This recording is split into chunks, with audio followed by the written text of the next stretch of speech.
Good morning. എന്തൊക്കെയുണ്ട് വിശേഷം? എല്ലാവരും സുഖമായിട്ടിരിക്കുകയാണോ? ഞാനിവിടെ അടിപൊളിയായിട്ടിരിക്കണം. എൻ്റെ കണ്ണ് കണ്ടാൽ മനസ്സിലാവുന്നില്ലേ, നല്ലൊരു അടിപൊളി ഉറക്കം കഴിഞ്ഞ് എണീറ്റതാണ്. സമയം രാവിലെ 9:30 കേട്ടോ. എണീറ്റ് ഞാനിങ്ങനെ ബാൽക്കണിക്ക് വന്നപ്പോൾ ഞാൻ പറയാൻ പോവുമായിരുന്നു, നല്ല സണ്ണിയാണ്, നല്ല വെതറാണല്ലോ എന്നൊക്കെ. നമുക്ക് പിന്നെ എന്നും നല്ല വെതറാണല്ലോ അല്ലേ. ചൂട് ഞാൻ വിചാരിച്ചത്ര ഇല്ല, ഞാൻ കുറച്ചും കൂടെ എക്സ്പെക്ട് ചെയ്തിട്ടുണ്ടായിരുന്നു. കാരണം മാർച്ച് ഏപ്രിൽ മെയ് ഒക്കെ നമുക്ക് നല്ല സമ്മർ ടൈം അല്ലേ. പക്ഷെ ഞാൻ കുറച്ചും കൂടെ എക്സ്പെക്ട് ചെയ്തുകൊണ്ട് എനിക്ക് അത്ര ഫീൽ ചെയ്യുന്നില്ല സത്യം പറഞ്ഞാൽ. അപ്പൊ ഇന്ന് നമ്മൾ വന്നിട്ട് 3-ാമത്തെ ദിവസമാണ്. ആദ്യത്തെ ദിവസം നമ്മൾ രാവിലെ എത്തിയെങ്കിലും ആ ദിവസം ഓൾമോസ്റ്റ് ഒരു ഡിലീറ്റഡ് ഡേ ആയിരുന്നു. കാരണം ഫുൾ ഡേ ഞാൻ കിടന്ന് ഉറങ്ങുമായിരുന്നു. എനിക്ക് ഇത്രയധികം ജെറ്റ് ലാഗ് ഇത്രയും കൊല്ലം വന്നതിൽ ഒരു തവണയും ഇത്ര ഇമ്പാക്റ്റഡ് ആയിട്ടുള്ള സത്യം പറഞ്ഞാൽ. ഇത്തവണ എനിക്ക് രാത്രിയൊക്കെ ഇടയ്ക്ക് എണീക്കുക, വിശക്കുക, അതായത് അവിടുത്തെ നമ്മുടെ ഡിന്നർ ടൈമിൽ വിശക്കുക, അങ്ങനത്തെ കുറച്ച് പ്രശ്നങ്ങളൊക്കെ ഫീൽ ചെയ്യുന്നു. ഇന്നലെയും നമ്മൾ സ്ലോ ആയിട്ട് തന്നെയാണ് എടുത്തത്. ഇടയിലൊന്ന് പോയിട്ട് എമ്പുരാൻ കൊണ്ടുവന്നു, അല്ലെങ്കിൽ ഒന്നും ശരിയാവില്ലല്ലോ. അപ്പോൾ അതൊക്കെയായിരുന്നു ഇന്നലത്തെ പരിപാടി. ഇന്നിപ്പോൾ രാവിലെ എണീറ്റു. സമയം ഒരു 9-9:30 ആയി കാണും. വിഷ്ണു താഴെ പോയിട്ടുണ്ട്. ഞാനും ഒന്ന് ഫ്രഷ് ആയിട്ട് താഴെ പോട്ടെ. നമുക്കൊരു 11 മണിയാകുമ്പോൾ വളാഞ്ചേരി പോകണം.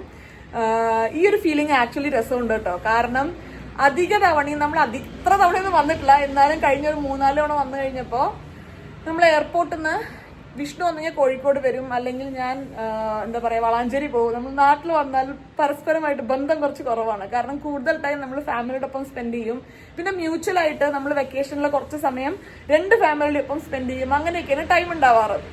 ഇത്തവണ പക്ഷെ ഞാൻ വിചാരിച്ചു കാലിക്കറ്റിലോട്ട് വരാമെന്ന്. കാരണം വിഷ്ണു നാട്ടിൽ വന്നിട്ട് ഓൾമോസ്റ്റ് ഒരു 2 വർഷമായിട്ടുണ്ടായിരുന്നു. പിന്നെ അച്ഛനെയും അമ്മേനെയൊക്കെ ഒന്ന് കണ്ടിട്ട് മെല്ലെ വളാഞ്ചേരി പോവാം. കാരണം ഞാനിപ്പോൾ 5 മാസമല്ലായിട്ടുള്ളൂ വന്നിട്ടില്ല. എനിക്ക് അങ്ങനെ ഒരു വീട്ടിലെത്താൻ അങ്ങനെ ഒരു ഇത് ഫീൽ ചെയ്തിട്ടുണ്ടായിരുന്നില്ല. പക്ഷെ ഇവിടെ വന്ന് ഒന്ന് ഫ്രഷായി കുറച്ച് റിലാക്സ്ഡ് ആയതിനു ശേഷം വീട്ടിൽ പോകുമ്പോൾ ഇന്നലെ രാത്രി തൊട്ടേ എനിക്ക് നല്ല എക്സൈറ്റ്മെന്റ് ഫീൽ ചെയ്യുന്നുണ്ടായിരുന്നു. വെല്ലച്ചനെയും അമ്മമ്മേനെയും ഒക്കെ ഒന്ന് കാണാൻ വേണ്ടിയിട്ട്. അച്ഛനെ എയർപോർട്ടിൽ നിന്ന് കണ്ടിട്ടുണ്ടായിരുന്നു. അപ്പോൾ അമ്മേനെയും ഒക്കെ കാണാൻ വേണ്ടിയിട്ട് ഇന്ന് അവിടെ നമ്മുടെ തൊട്ടടുത്തുള്ള അമ്പലത്തിൽ പൂരമാണ്. അപ്പോൾ എനിക്ക് ഓൾ ടുഗെദർ അങ്ങോട്ട് എത്താൻ ഭയങ്കരമായിട്ട് തോന്നുന്നുണ്ട്. നമുക്ക് റെഡിയായി താഴെ പോയി ബ്രേക്ക്ഫാസ്റ്റ് കഴിച്ച് പാക്കിംഗ് ഞാൻ ഇന്നലെ രാത്രി തീർത്ത് വെച്ചിട്ടുണ്ടായിരുന്നു. ബാക്കി പാക്കിംഗ് എല്ലാം തീർത്ത് മെല്ലെ വഞ്ചേരി പോവാം. ഓക്കെ, അപ്പം ഇനി സമയം കളയണ്ട. Welcome to yet another episode of തനി മലയാളീസ് പ്രഹസം. വിഷ്ണു എന്നൊക്കെ ഒരു 10 മിനിറ്റ് മുന്നേ നേരത്തെ എണീറ്റ് താഴെ ഇരുന്നതേ ചായ കുടിച്ചുകൊണ്ടിരിക്കുന്നുണ്ട്. നമുക്ക് രണ്ടുപേർക്കും ഉറങ്ങുന്ന സമയവും എണീക്കുന്ന സമയവും ഭക്ഷണം കഴിക്കുന്ന സമയവും ഒന്നും അങ്ങോട്ട് സെറ്റായി വരാത്തതുകൊണ്ട് അമ്മയും അച്ഛനും ഓൾറെഡി രാവിലെ കഴിച്ചിട്ടുണ്ടായിരുന്നു കേട്ടോ. എനിക്ക് ഇത്തവണ വന്നിട്ട് ഏറ്റവും ബുദ്ധിമുട്ട് തോന്നിയ ഒരു കാര്യം ഈ ഒരു കഴിക്കുന്ന സമയമായിരുന്നു. ഇവിടെ നാട്ടിലെത്തിയതിന് ശേഷം നാട്ടിലെ സമയത്തിൽ ഫുഡ് കഴിക്കാൻ ശ്രമിക്കും. പക്ഷെ അവിടുത്തെ സമയത്തിൽ എനിക്ക് നന്നായിട്ട് വിശക്കും ചെയ്യുക. അങ്ങനെ ആകമൊത്തം ഒരു കൺഫ്യൂഷനിലാണ് ഓടിക്കൊണ്ടിരിക്കുന്നത്. ഇന്ന് ബ്രേക്ക്ഫാസ്റ്റ് നമുക്ക് പൂരിയും പൊട്ടറ്റോ ബാജിയാണ്. ഞാൻ പൂരി ലാസ്റ്റ് ഉണ്ടാക്കിയത് ഞങ്ങൾ ഡയറ്റ് ചെയ്യാൻ പോവുമായിരുന്നു. ഇപ്പൊക്കെ അറിയാൻ കഴിക്കാൻ പറ്റില്ല. എന്നിട്ട് ഞാൻ അവസാനമായിട്ട് അന്നൊരു തവണ പൂരി ഉണ്ടാക്കി. പിന്നെ ഒരു വർഷം കണ്ടപ്പോയി ഉണ്ടാക്കിയത്. മറന്നുപോയി അങ്ങനെ സാധനം ഉള്ളത്. അമ്മീ സോറി, ഇന്ന് ചൂട് കുറച്ച് കുറവുണ്ട്. നീ കഴിഞ്ഞ 2 ദിവസം ഭയങ്കര ചൂടൊന്നും ഫീൽ ചെയ്യണ്ടായിരുന്നല്ലോ. ഇവിടെ താൻ വെള്ളം കുടിക്കണില്ല. ഒരു ബോട്ടില് എടുക്കുവോ, എന്നിട്ട് അതിൽ കറക്റ്റായിട്ട് വെള്ളം കുടിക്കുവോ? നമ്മൾ അവിടെ ഒരു ബോട്ടിൽ നിറച്ച് അതിൽ വെള്ളം കുടിക്കുന്ന പരിപാടിയല്ലേ, അത് വെള്ളമില്ലല്ലോ. Do that.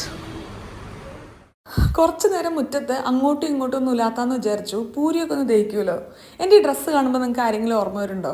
എനിക്ക് കണ്ണാടി നോക്കുമ്പോൾ കന്നാസും കടലാസും ഓർമ്മ വരുമായിരുന്നു. ഒപ്പം ആ വയറും കൂടെ വരുമ്പോൾ പെർഫെക്റ്റ് ആയിട്ട് തോന്നുന്നുണ്ടായിരുന്നു എനിക്ക്.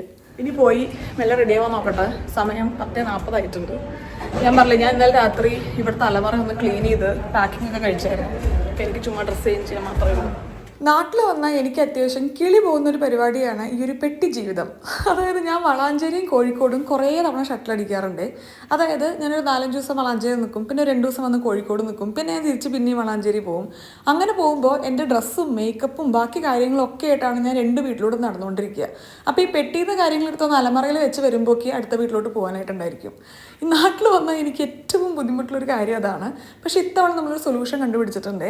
കാരണം ഒരു വീട്ടിൽ കണ്ടിന്യൂസ് ആയിട്ട് ഒരാഴ്ച നിന്ന് പിന്നെ അടുത്ത വീട്ടിൽ നമ്മൾ കണ്ടിന്യൂസ് ആയിട്ട് ഒരാഴ്ച നിൽക്കുകയാണ്. ഇത് എൻ്റെ പെട്ടി ജീവിതം കുറയ്ക്കാനല്ല, പക്ഷെ ട്രാവൽ കുറച്ച് കുറയ്ക്കാനായിരുന്നു. കഴിഞ്ഞ തവണ നാട്ടിൽ വന്നപ്പോഴൊക്കെ ഹൈവേ കുറേ ഭാഗങ്ങളിൽ തുറന്നിട്ടുണ്ടായിരുന്നില്ല, പിന്നെ പണി നടക്കുമായിരുന്നല്ലോ.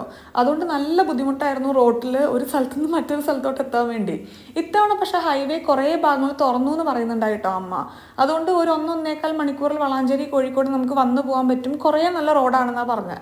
പക്ഷെ എന്നാലും യാത്ര മാക്സിമം കുറയ്ക്കാൻ തന്നെ വിചാരിക്കുന്നത്. പ്രഗ്നൻ്റ് ആയതിനു ശേഷം ഞാൻ ശ്രദ്ധിക്കുന്ന ഒരു കാര്യമായിരുന്നു കേട്ടോ. എൻ്റെ ബോഡിക്ക് ഓൾറെഡി അറിയുന്ന കുറച്ച് കാര്യങ്ങളുണ്ടല്ലോ, ആ കാര്യങ്ങൾ മാത്രമാണ് ഞാൻ പ്രഗ്നൻ്റ് ആയതിനു ശേഷം കണ്ടിന്യൂ ചെയ്യുന്നത്. പുതുതായിട്ടുള്ളൊരു കാര്യം ഞാൻ പ്രഗ്നൻ്റ് ആയതിനു ശേഷം ചെയ്തു തുടങ്ങിയിട്ടില്ല.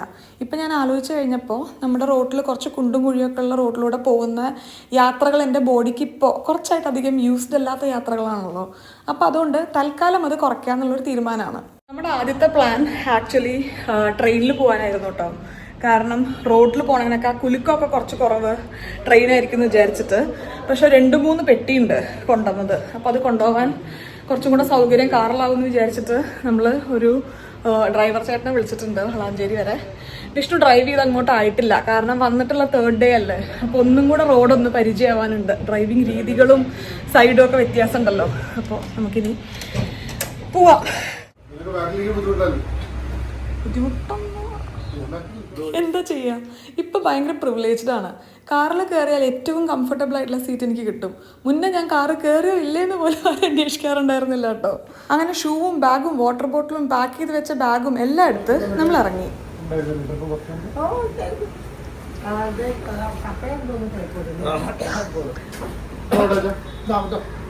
പോയിട്ട് വരാം.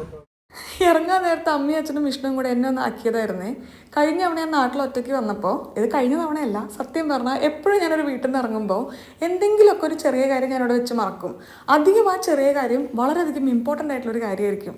അങ്ങനെ പലതവണ കഴിഞ്ഞ തവണ ഞാൻ കോഴിക്കോട് വന്ന് വളാഞ്ചേരി പോകുമ്പോൾ ഇമ്പോർട്ടൻ്റ് ആയിട്ടുള്ള പല കാര്യങ്ങളും ഇവിടെ വെച്ച് മറന്നു. എന്നിട്ട് അമ്മയും അച്ഛനും കൂടെ KSRTC ബസ്സിലോ അല്ലെങ്കിൽ അങ്ങോട്ട് വരുന്ന ഏതെങ്കിലും ബസ്സിലത് കൊടുത്തയക്കും. എന്നിട്ട് ഞാൻ വളാഞ്ചേരി അത് കളക്ട് ചെയ്യും. അതൊരു മെയിൻ പരിപാടിയായിരുന്നു. അതിനൊക്കെ പറഞ്ഞിട്ടുള്ള കുറച്ച് ഡിസ്കഷൻസ് ആയിരുന്നു. പിന്നെ ഒരുപാട് സ്ഥലങ്ങളിൽ ഞാൻ കഴിഞ്ഞ തവണ വന്നതിനേക്കാളും ഹൈവേ ഓപ്പൺ ആയിട്ടുണ്ട്. അതുകൊണ്ട് തന്നെ യാത്ര വലിയ ബുദ്ധിമുട്ടൊന്നും ഉണ്ടായിരുന്നില്ല ഞാൻ വിചാരിച്ചത്ര. വളരെ കുറച്ച് സ്ഥലങ്ങളിൽ മാത്രമാണ് നമ്മൾ സർവീസ് റോഡിൽ കൂടെ പോകേണ്ട ആവശ്യം അല്ലെങ്കിൽ ഹൈവേ ഇല്ലാത്ത ഭാഗങ്ങൾ ഉണ്ടായിട്ടുണ്ടായിരുന്നുള്ളൂ. നാട്ടിലുള്ള സമയത്ത് എനിക്കൊരു സ്കൂട്ടർ മാത്രമേ ഉണ്ടായിരുന്നുള്ളൂ കേട്ടോ. ഞാൻ തീരെ കാർ ഓടിക്കില്ലായിരുന്നു. അവിടെ പോയിട്ടാണ് ഞാൻ ലൈസൻസ് എടുത്തത്. പക്ഷെ എന്നാലും തിരിച്ചിവിടെ വരുമ്പോൾ എനിക്ക് വണ്ടി ഓടിക്കാനുള്ള കോൺഫിഡൻസ് ഒരിക്കലും ഉണ്ടാവാറില്ല. പക്ഷെ ഇത്തവണ ഹൈവേ ഒക്കെ കണ്ടു കഴിഞ്ഞപ്പോൾ എനിക്കൊരു ചെറിയ ഒരു കോൺഫിഡൻസ് കിട്ടിയ പോലെ ഓടിക്കാമെന്ന്.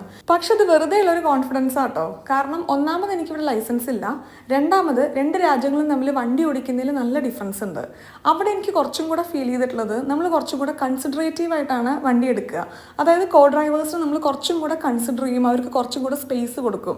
ഇവിടെ നമ്മൾക്ക് തന്നെ ഭയങ്കര ധൃതിയല്ലേ, നമ്മൾ ഒരിക്കലും വേറെ ആൾക്ക് അങ്ങനെ സ്പേസ് കൊടുക്കുന്ന കാര്യങ്ങൾ ഞാൻ കുറവേ കണ്ടിട്ടുള്ളൂ.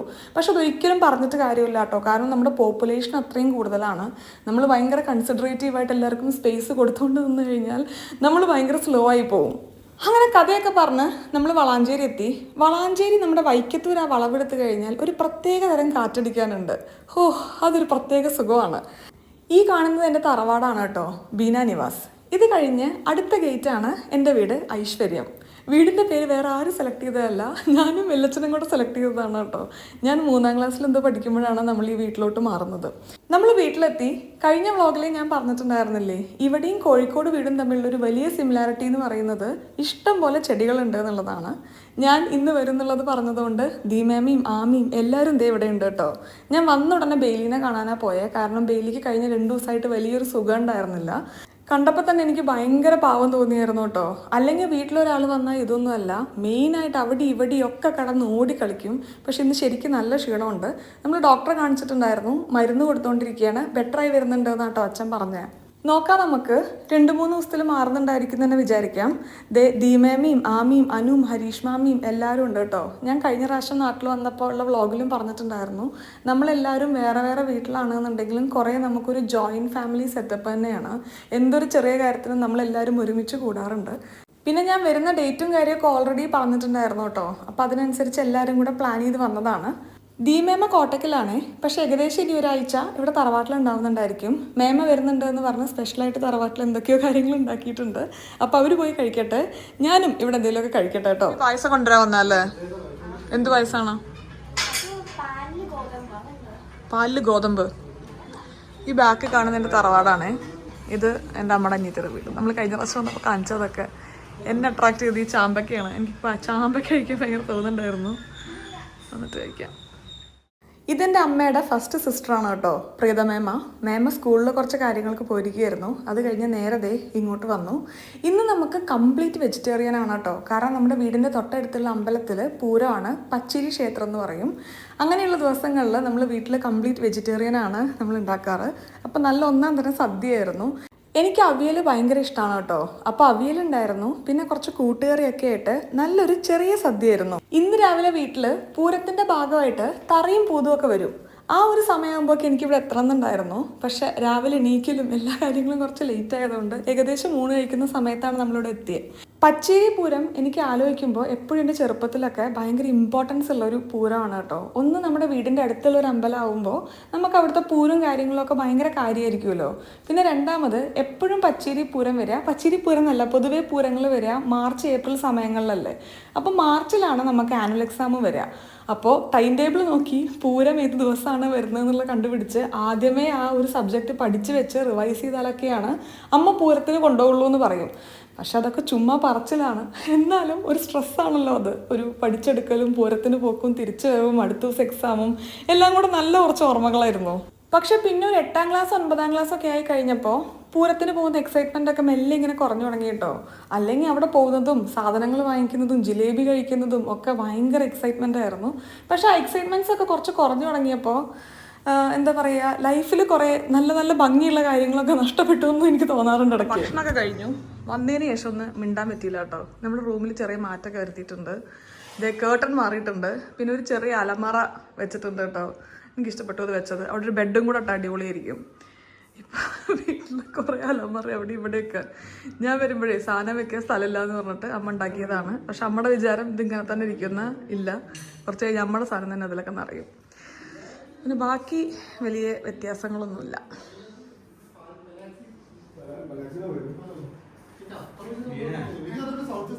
ഇവിടെ അലമറ ഉണ്ടാക്കാൻ എന്ത് എളുപ്പമല്ലേ. അമ്മ വിളിച്ചു പറഞ്ഞു, അവർ വന്ന് മെഷർമെൻ്റ് എടുത്തു, സംഗതി ഉണ്ടാക്കി. നമ്മൾ അവിടെയൊക്കെയാണെങ്കിൽ ഓർഡർ ചെയ്ത് വന്ന് ഫിക്സ് ചെയ്ത് ആയി വരുമ്പോഴേക്കും ഒരു സമയമെടുക്കും. അപ്പോൾ ഇത് ഞാൻ മിന്ത്രയിൽ നിന്ന് കുറച്ച് ഡ്രസ്സ് ഓർഡർ ചെയ്തതാണ്. കാരണം നമ്മുടെ സൈസൊക്കെ വ്യത്യാസം വന്നിട്ടുണ്ട്. അപ്പോൾ ഞാൻ സ്മോളായിരുന്നു, ഇപ്പം ഞാൻ മീഡിയത്തിലോട്ട് വന്നുകൊണ്ടിരിക്കുന്നുണ്ട്. അപ്പോൾ ബ്ലൗസ് കാര്യങ്ങളൊക്കെ ഓർഡർ ചെയ്യണമായിരുന്നു. അപ്പോൾ ഇഷ്ടം പോലെ സ്ഥലമായി നമുക്ക് സാധനങ്ങൾ വെക്കാം. ഞാൻ അമ്മമ്മേനെയും വെല്ലച്ചനെയും ഒന്ന് പോയി കണ്ടിട്ട് വരാം കേട്ടോ. ഭക്ഷണം കഴിക്കാൻ ലേറ്റ് ആയതുകൊണ്ട് കഴിച്ചിട്ട് പോകാമെന്ന് പറഞ്ഞായിരുന്നു അച്ഛൻ. ഞാൻ വിഷ്ണുവിനോടാണ് പറഞ്ഞുകൊണ്ടിരിക്കുന്നത്, എൻ്റെ ബാക്കിൽ വന്ന് ഒരു 5 സെക്കൻഡ് ഒരു വീഡിയോ എടുത്തു തരുമെന്ന്. അപ്പോൾ വിഷ്ണു പറയുന്നു അതിൻ്റെയൊക്കെ ആവശ്യമുണ്ടോ എന്ന്. അങ്ങനെ യൂഷ്വൽ കോൺവെർസേഷൻസ് നടന്നുകൊണ്ടിരിക്കുകയാണ്. തറവാട്ട് പോയിട്ടേ നമുക്ക് അമ്മമ്മേനെയും വെല്ലച്ചനെയും ഒക്കെ ഒന്ന് കാണാം. ഇവിടെ കുറച്ച് ചൂട് കൂടുതലുള്ള പോലെ തോന്നുന്നുണ്ട് അല്ലേ കുറച്ച് ചൂട് ഇവിടെ കൂടുതലുള്ള പോലെ തോന്നുന്നു. എനിക്ക് തോന്നുന്നു അവിടെ ചുറ്റും ഇൻ്റർലോക്ക് കിടക്കുന്നില്ലേ, അപ്പോൾ അതൊന്ന് ചൂട് അടിക്കുന്നതാണ് തോന്നണം. ഇങ്ങോട്ട് വന്നപ്പോൾ അത്ര തോന്നുന്നില്ല. നിങ്ങൾ കുറേ പേര് കമൻറ്റ് സെക്ഷനിലും മെസ്സേജിലും ഒക്കെ ചോദിക്കുന്ന കാര്യമാണ് കേട്ടോ അമ്മമ്മയ്ക്ക് എങ്ങനെയുണ്ട് എന്നുള്ളത്. ഭയങ്കര കൺസേണിങ് ആയിട്ട് നിങ്ങൾ ചോദിക്കുന്ന കാര്യമായിട്ട് എനിക്ക് തോന്നാറുണ്ട്. സത്യം പറഞ്ഞാൽ ഇപ്പോൾ അമ്മമ്മയ്ക്ക് കാര്യങ്ങളൊക്കെ കുറച്ച് ബെറ്ററാണ്. അത് കാണുമ്പോൾ തന്നെ എനിക്ക് ഭയങ്കര ഒരു സമാധാനമാണ്. അപർണനെ നിങ്ങൾക്ക് ഓർമ്മയില്ലേ, എൻ്റെ സിസ്റ്ററാണ്. അപ്പോൾ അപർണ ഞാൻ വന്നപ്പോൾ ഭയങ്കര സർപ്രൈസായിട്ട് കുറച്ച് ക്രോഷേ ചെയ്ത ഷൂവും അതേപോലെ തന്നെ ഡോളും ഒക്കെ ഗിഫ്റ്റായിട്ട് തന്നിട്ടുണ്ടായിരുന്നു കേട്ടോ. അപർണ ഇതൊരു ഇൻസ്റ്റാഗ്രാം പേജിൽ നിന്ന് ഓർഡർ ചെയ്തതാണ്. ഒരു പ്രൊഡക്റ്റ് ക്രോഷേ ചെയ്തെടുക്കാൻ വേണ്ടി എത്ര സമയം എടുക്കും എന്നുള്ളത് ഇപ്പം നിങ്ങൾക്കും എനിക്കും ഒക്കെ അറിയാം. അതും ഇത്ര ഭംഗിയായിട്ട് ചെയ്തു തന്നതിൽ ഞാൻ അവരോട് പ്രത്യേകം എൻ്റെ സ്നേഹം അറിയിക്കുന്നു കേട്ടോ. നാട്ടിൽ വന്നിട്ട് എനിക്ക് കുഞ്ഞിന് വേണ്ടിയിട്ട് ആദ്യമായിട്ട് കിട്ടിയിട്ടുള്ള ഗിഫ്റ്റായിരുന്നു. അപ്പോൾ എന്നും എനിക്കിതൊരു സ്പെഷ്യൽ ഗിഫ്റ്റ് തന്നെ ആയിരിക്കും. ഉച്ചയ്ക്കുള്ള ഭക്ഷണമൊക്കെ കഴിഞ്ഞ് വെല്ലച്ചൻ കുറച്ച് നേരം വർത്താനം പറഞ്ഞ് കിടക്കാൻ പോയി കേട്ടോ. ഞാൻ പിന്നെ ധൃതി പിടിച്ച് ഇപ്പം തന്നെ വെല്ലച്ചനെ വീഡിയോയിൽ കൊണ്ടുവരണ്ടെന്ന് വിചാരിച്ചു. സമയമുണ്ടല്ലോ, നമുക്ക് മെല്ലെ കാണിക്കാം. കഴിഞ്ഞ തവണ ഞാൻ നാട്ടിൽ വന്നത് വെല്ലച്ചൻ്റെ 84ാം പിറന്നാളിന് വേണ്ടിയിട്ടായിരുന്നല്ലോ. ആ ഒരു സമയത്ത് കിട്ടിയ ഗിഫ്റ്റാണ് ഈ ചുമരിൽ കാണുന്നതൊക്കെ. ആ ഒരു ഫംഗ്ഷനും അതേപോലെ അതിൽ കിട്ടിയ ഓരോ ഗിഫ്റ്റും ഭയങ്കര ഇമ്പോർട്ടൻ്റ് ആവുകൊണ്ട് എല്ലാം വെല്ലച്ചൻ ദേ ഇവിടെ വെച്ചിട്ടുണ്ട്. പിന്നെ ഇതിന് ശേഷം നമ്മുടെ ഒരു വർത്താനം പറയൽ റൗണ്ടായിരുന്നു കേട്ടോ. എന്തൊക്കെയായിരുന്നു പറഞ്ഞതെന്നൊന്നും ചോദിച്ചാൽ എനിക്കറിയില്ല. എല്ലാവരും ഇവർക്ക് വേണ്ട എല്ലാ കാര്യങ്ങളും പറയുന്നുണ്ടായിരുന്നു. തറവാട്ടിൽ നല്ല അടിപൊളി മൾഗോവ മാങ്ങയുണ്ട് കേട്ടോ. പഴുത്തു തുടങ്ങിയിട്ടില്ല, പച്ചയായിട്ടാണ് നിൽക്കുന്നത്. ഞാൻ പോകാനാകുമ്പോഴേക്ക് പഴുക്കുന്നുണ്ടായിരിക്കും. ബാക്ക്ഗ്രൗണ്ട് കാണാൻ തെങ്ങുകൾക്കിടയിൽ നിന്നും എന്താ വിഷ്ണു അതെന്താ ഗെയിം കളിക്കുക. ഗെയിം ഇതിൽ പഠിക്കുകയാണ് കേരള. രോഹിത്തിൻ്റെ സംസാരിക്കണ്ടെന്ന് ചോദിക്കാം. തിരിച്ച് ഞാൻ റൂമിലെത്തിയപ്പോക്ക് വിഷ്ണു ദേ ഈ ഒരു അവസ്ഥയാണ്. നമുക്കിവിടെ കിടക്കാനുള്ളൊരു സ്ഥലമില്ല. എനിക്ക് ഉറക്കം വരുന്നില്ല കേട്ടോ. അതുകൊണ്ട് ഞാൻ കുറച്ച് നേരം ഉമ്മർത്ത് പോയിരിക്കാമെന്ന് വിചാരിച്ചു. ബെയിലിനെ കണ്ട് എനിക്ക് പാവം തോന്നുക. കാരണം ഭയങ്കര ആക്റ്റീവായിട്ടുള്ള ഒരാൾ ഇങ്ങനെ ഒതുങ്ങിക്കൂടിയിരിക്കുമ്പോൾ നമുക്ക് ഭയങ്കര പാവം തോന്നില്ലേ? അല്ലെങ്കിൽ ഇപ്പോൾ ഇവിടെ എന്തായിരിക്കണം പുള്ളിക്കാരുടെ ഓട്ടം. 2 ദിവസമായിട്ടുള്ള മരുന്ന് കൊടുക്കാൻ തുടങ്ങിയിട്ട് 3 ദിവസം കൂടെ കൊടുത്തിട്ട് നമുക്ക് നോക്കാം. പൂരത്തിൻ്റെ ശബ്ദം കേൾക്കണം. അമ്മ ചിരിച്ചോണ്ടിരിക്കണം. പൂരത്തിൻ്റെ ശബ്ദം കേൾക്കണം. പൂരത്തിന്റെ വരവ് നമ്മുടെ ഇതിന്റെ ഫ്രണ്ടിൽ കൂടെ വരിക. അപ്പോൾ കാണാൻ വേണ്ടിയിരിക്കുകയാണ് ഞാനും ബെയിലിയും അമ്മയും കൂടെ. ഇതാ വരവ്. അത് കണ്ടോ? ഇവിടെ എത്തി വരവ്.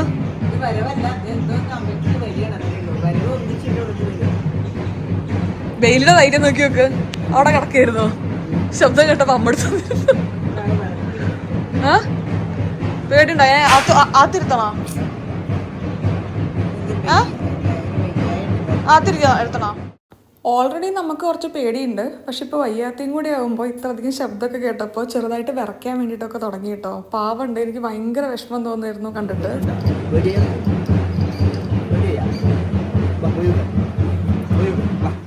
വരവല്ലാട്ടോ, തറ അമ്പലത്തിലോട്ട് പോവുകയാണ്. ഞാൻ എത്രയോ കാലത്തിന് ശേഷമാണ് ഇവിടെ പച്ചേരി പൂരത്തിൻ്റെ സമയത്ത് ഉണ്ടാവുന്നത് തോന്നുന്നു. അല്ലെങ്കിൽ ഞാൻ ബാംഗ്ലൂർ വർക്ക് ചെയ്യാൻ തുടങ്ങിയ സമയത്ത് ഞാനിവിടെ പച്ചേരി പൂരത്തിൻ്റെ സമയത്തുണ്ടായ ഓർമ്മ എനിക്കില്ല. എന്തായാലും ഭയങ്കര എനിക്ക് നൊസ്റ്റാൾജിയ വന്ന കുറച്ച് സമയങ്ങളായിരുന്നു ഇതൊക്കെ. വിഷ്ണു അമ്പലത്തിലൊന്ന് പോയിട്ട് വരാമെന്ന് പറഞ്ഞു. അനു ഉണ്ട് അവിടെ, വെല്ലച്ചനും. അപ്പോൾ ഒരു 3 പേരും കൂടെ അമ്പലത്തിലൊന്ന് പോയി തൊഴുത് വരാമെന്ന് പറഞ്ഞു, തിരക്കാവുന്നതിൻ്റെ മുന്നേ. ഷർട്ടിലും മുണ്ടിലും അധികം കാണാത്തതുകൊണ്ടാണോ എന്നറിയില്ല, എനിക്ക് വിഷ്ണുവിന് ഷർട്ടും മുണ്ടും അത്യാവശ്യം ചേരുന്നത് പോലെ തോന്നാറുണ്ട് കേട്ടോ. എന്തായാലും വിഷ്ണു ഇത് റെഡി ആയിട്ടുണ്ട്. ഇനി അമ്പലത്തിലൊക്കെ പോയി തൊഴുത് വരട്ടെ. ഇപ്പോൾ കുറച്ച് കഴിയുമ്പോൾ നമ്മുടെ അമ്പലത്തിൽ നിന്ന് വരവ് വരും കേട്ടോ. അപ്പോക്ക് ഇവിടെ വന്നിരുന്ന് കാണണം. വെല്ലച്ചനും വിഷ്ണുവും അനുവും കൂടെ ഒന്ന് അമ്പലത്തിൽ പോവുകയാണേ. ഞാൻ പോണില്ല ഇന്ന് അമ്പലത്തിൽ. കാരണം എല്ലാവരും പറഞ്ഞു ഭയങ്കര തിരക്കായിരിക്കും, പൊടിയായിരിക്കും എന്നൊക്കെ. അപ്പം ഇന്ന് പോയാൽ കുറച്ച് ബുദ്ധിമുട്ടാവുന്നതല്ല. എപ്പോഴോ വെച്ചൊരു അലാം അടിക്കും. അപ്പോൾ സമാധാനമായിട്ട് നാളെ രാവിലെ പോകാനാണ് എല്ലാവരുടെയും ഒരു അഡ്വൈസ്. നാളെ തൊട്ട് ഏകദേശം ഒരാഴ്ച നമ്മളിനി ഇവിടെയാണല്ലോ. വിഷ്ണു ഇവിടുന്ന് വർക്ക് ചെയ്യുന്നതുകൊണ്ട് എനിക്ക് നെറ്റിൻ്റെ സ്പീഡ് അത്യാവശ്യം ഇമ്പോർട്ടൻ്റ് ആണ്. അതുകൊണ്ട് നമ്മൾ നെറ്റൊക്കെ ഒന്ന് അപ്ഗ്രേഡ് ചെയ്യാണ്. പുറത്ത് നല്ല ശബ്ദം കേൾക്കുന്നുണ്ട്. ഒരു സെറ്റ് ഓഫ് ബാൻഡ് വരെ തോന്നണു. അമ്മയും മാമിയും കൂടെ അതേ ഇവിടെ മതിലിൻ്റെ അടുത്ത് പോയി നിന്നിട്ട് ബാൻഡ് വരുന്നതൊക്കെ നോക്കി നിൽക്കുന്നുണ്ട്. എനിക്ക് നല്ല ഇഷ്ടപ്പെട്ടു കേട്ടോ. കുറേ ആൾക്കാർ ഡാൻസൊക്കെ കളിച്ച് നല്ലൊരു വൈബിൽ വരുന്നുണ്ട്. അമ്മി ഒരു സ്റ്റെപ്പ് ഇട്. പോയി സ്റ്റെപ്പിട്.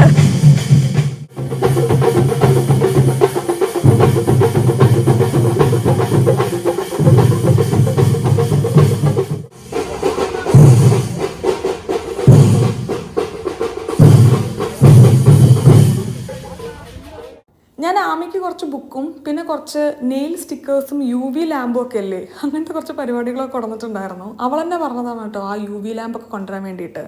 പിന്നെ ഇപ്പോൾ യൂട്യൂബിലൊക്കെ ഭയങ്കര ട്രെൻഡിങ് അല്ലേ ഈ ഒരു ഫ്ലാസ്കോ അല്ലെങ്കിൽ ബോട്ടിൽ പോലത്തെ സംഗതി. അതും ഞാനൊന്ന് ആമിക്ക് വാങ്ങിയിട്ടുണ്ടായിരുന്നു. അപർണയ്ക്ക് പിന്നെ നമ്മൾ വാങ്ങിയത് ഓൾറെഡി പറഞ്ഞിട്ടുണ്ടായിരുന്നില്ലേ. അപർണയ്ക്ക് സ്റ്റാൻലി തന്നെ നമ്മൾ വാങ്ങിയിട്ടുണ്ടായിരുന്നു കേട്ടോ. ഈ ഒരു ഏജിൽ ഇതൊക്കെ ഒരു രസമായിരിക്കുമല്ലോ കൊണ്ടുനടക്കാൻ വേണ്ടി. എന്തുകൊണ്ടാണ് ഈ ബോട്ടിലിന് ഇത്ര വില എന്നുള്ളൊരു കൂലങ്കഷിതമായ ഡിസ്കഷനാണ് അനുവും രോഹിത്തും കൂടി ഇവിടെ നടന്നുകൊണ്ടിരിക്കുന്നത്. കൊടുന്ന കാര്യങ്ങളൊക്കെ എല്ലാവർക്കും കൊടുത്തു. ബാക്കി കുറച്ച് കാര്യങ്ങളും കൂടെ ഉണ്ട്. അത് നമുക്ക് കവറിലാക്കിയിട്ട് അലമറിൻ്റെ അകത്ത് വെക്കാം കേട്ടോ. പെട്ടിയൊക്കെ ഒന്ന് അടച്ച് നമുക്ക് മുകളിലെടുത്ത് വെക്കാം. ഇനി നമുക്ക് പോകാൻ സമയമാകുമ്പോഴേക്കല്ലേ ആവശ്യമുള്ളൂ. ഇതൊരു ചെറിയ റൂമാണ്. ഇവിടെ ഒരു 4-5 പെട്ടിയും കൂടെ വെച്ച് കഴിഞ്ഞാൽ നമുക്ക് നിന്ന് തിരിയാൻ വേണ്ടി ഇവിടെ സ്ഥലം ഉണ്ടായിരിക്കില്ല. ഇത്തവണ നമ്മളങ്ങനെ വലിയൊരു ഷോപ്പിംഗ് ഒന്നും നടത്തിയിട്ടില്ലേ. കുറച്ച് കാര്യങ്ങളെ വാങ്ങിയിട്ടുണ്ടായിരുന്നുള്ളൂ. അതൊക്കെ കൊടുത്തു. ബാക്കിയുള്ളത് അൽക്കടയൊക്കെ കാര്യങ്ങളാണ്. അത് അന്ന് എയർപോർട്ടിൽ നിന്ന് കണ്ടപ്പോൾ നമുക്ക് കൊടുക്കാൻ പറ്റുന്നൊരു സിറ്റുവേഷൻ ആയിരുന്നില്ലല്ലോ. അപ്പോൾ അതെല്ലാം ഞാനൊരു കവറിലാക്കി വെച്ച് പെട്ടികളെല്ലാം നമ്മൾ മുകളിൽ കയറ്റി വെക്കുകയാണ്. ലോകത്തിൽ എവിടെയാണെങ്കിലും TV കിട്ടിക്കഴിഞ്ഞാൽ വിഷ്ണു ക്രിക്കറ്റ് വെക്കും. ഇപ്പോൾ IPL നടക്കല്ലേ. ഇനിയിപ്പോൾ TV കിട്ടിയില്ലെങ്കിലും വലിയ കംപ്ലൈൻ്റ് ഒന്നും ഇല്ല കേട്ടോ. സ്കോറൊക്കെ നോക്കി മൊബൈലിൽ ക്രിക്കറ്റിൻ്റെ വിശേഷങ്ങൾ വായിച്ച് നടന്നോളും. പിന്നെ ഇവിടെ ഓൾറെഡി ഈ TVക്ക് ക്രിക്കറ്റ് മാത്രമേ അറിയുള്ളൂ. അച്ഛന് ക്രിക്കറ്റ് ഭയങ്കര ഇഷ്ടമാണ്. ഈ TVയിൽ വളരെ കുറച്ച് ഞാൻ ക്രിക്കറ്റ് അല്ലാതെ വേറെ എന്തെങ്കിലും കാര്യം വെക്കുന്നത് കണ്ടിട്ടുള്ളൂ. അതും അധികം ന്യൂസായിരിക്കും. ഞാനും അമ്മയൊന്നും അങ്ങനെ അധികം TV കാണുന്ന ഒരാളല്ലാത്തതുകൊണ്ട് നമുക്കിത് വലിയ വിഷയമൊന്നുമല്ല. അച്ഛനും വിഷ്ണുവും രോഹിത്തും അനുവും കൂടെ പുറത്തൊക്കെ ഒന്ന് പോയി കുറച്ച് കഴിഞ്ഞിട്ട് വരാമെന്ന് പറഞ്ഞു. ഞാനൊന്നൊരു ഫുൾ റെസ്റ്റ് മോഡിൽ പോവുകയാണ് കേട്ടോ. ഞാൻ എങ്ങോട്ടും പോകുന്നില്ല. ഞാൻ പറഞ്ഞില്ലേ എനിക്ക് ജെറ്റ് ലാഗ് മുഴുവൻ അങ്ങോട്ട് ഇത്തവണ ശരിയായിട്ടില്ല. 1-2 ദിവസം റെസ്റ്റ് എടുത്താലാണ് മാറിക്കിട്ടുള്ളൂ. വെയിലൊക്കെ ഒന്ന് മാറി ഈവനിങ് ആയപ്പോഴേക്ക് ബെയിലി കുറച്ചും കൂടെ ഒന്ന് ഉഷാറായിരുന്നു കേട്ടോ. ശബ്ദം കേട്ടപ്പോ ഉഷാറായി. ഊതും തറയും തിരിച്ചു പോവാ. വെയിൽ വീട്ടിൽ നല്ല ഉഷാറായിരുന്ന ഒരാൾ ഡൗൺ ആവുമ്പോ ഒരു ബുദ്ധിമുട്ടുണ്ടാവില്ലേ? അതേ ഉള്ളൂ. അമ്മ പറയുന്നുണ്ടായി 1-2 തവണ കഴിഞ്ഞ വേനൽക്കാലത്തും വന്നിട്ടുണ്ടായിരുന്നു. ചൂടിന്റെ ആയിരിക്കും ചിലപ്പോ.